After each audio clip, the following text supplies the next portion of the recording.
Who are you? Conan.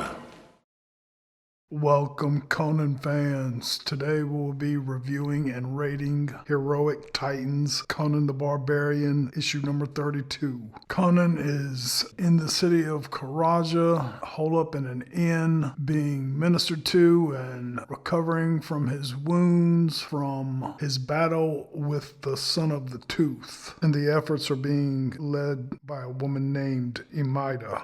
During his recovery, in walks an outlander, a woman arrayed in goodly apparel, adorned with jewels and veiled, and she announces that she is seeking for Conan.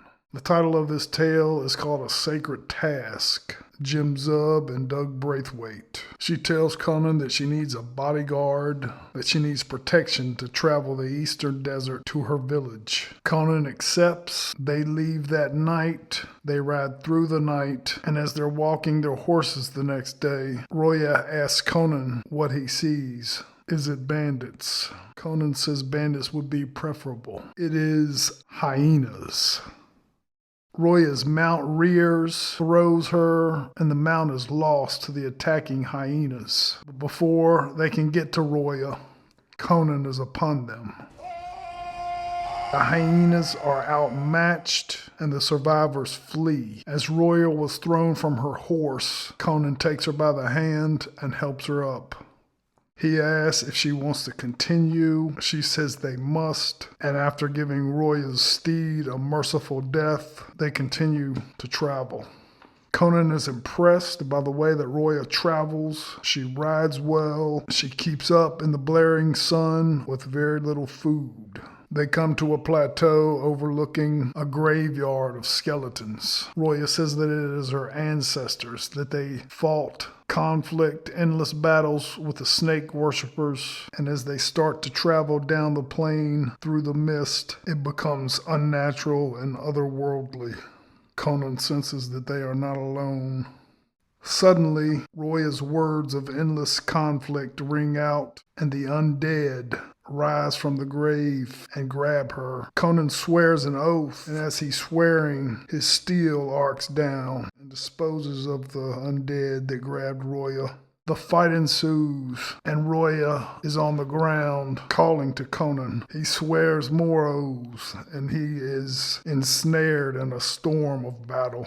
Roya, on the ground, holds tight to the urn, and after long moments, there is a silence. She looks up and recognizes that she chose her warrior well. She tells Conan that he is all that was promised, as this time she takes him by the hand and helps him up. Conan asks promised by who, but she does not answer. She is heading toward the temple in the ruins. As she stands in the temple, Conan exclaims how the place has been in ruins and uninhabited for ages. You see Roya taking the urn, and she begins to weep.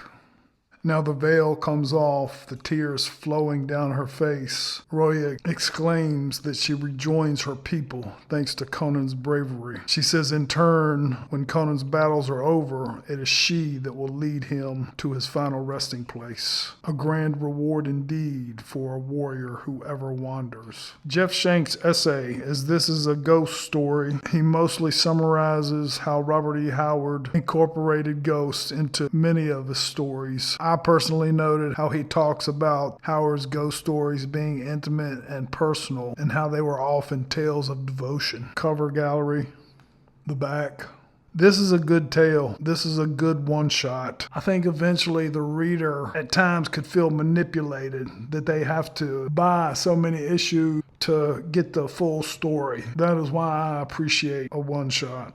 There are many things that I do like in this tale, and there are some things that I dislike. I'm going to go over them both very briefly. The cover is unique. Not many artists can get away with depicting Conan as a little older. I think of Frank Frazetta, who created the visual Conan that we know now. He gave birth to that image that we have in our minds, most of us. He was good at drawing Conan a little more mature, though at times I've seen a few sketches where he went a little too far and Conan just looks too old. So it's a fine line, but this artist, Nick Percival, has executed it very well. It's a unique cover. Really good. Are there cards in the Hyborian Age? I do not know. I'm wondering. This helmet that Conan is wearing, at times it looks like it's designed just to make him look like a cat with its ears backward. That's what I kept envisioning. So that is very different and for me a little distracting. But one thing in particular that I've noticed about Doug's version of Conan is some of his expressions. Puts these expressions of utter fear and terror along with, I think, at times almost a pouty looking Conan. Here Conan is swearing an oath back to the grave and he looks terrified. I just do not think it is the best fit for Conan. I like this character, Roya. As Jeff Shanks mentioned, there's something just intimate, personal about her. You just feel a type of likeness with her. She is haunting in a way. The tale is full of beautiful colors, contrasting. I love the vintage-esque feel of the modern book with these yellow text boxes. I love the way Zub announces Conan is upon them here. I'm not sure if there's an industry name for doing that, but they did that in the old Marvel tales. I think Roy and probably some others. I don't know if they call it character affirmation or even if it has a title, but it's really cool. Conan, there's a very humankind story going on here as Conan takes Roya by the hand, and we see at the end that she does the same for him. She takes him by the hand.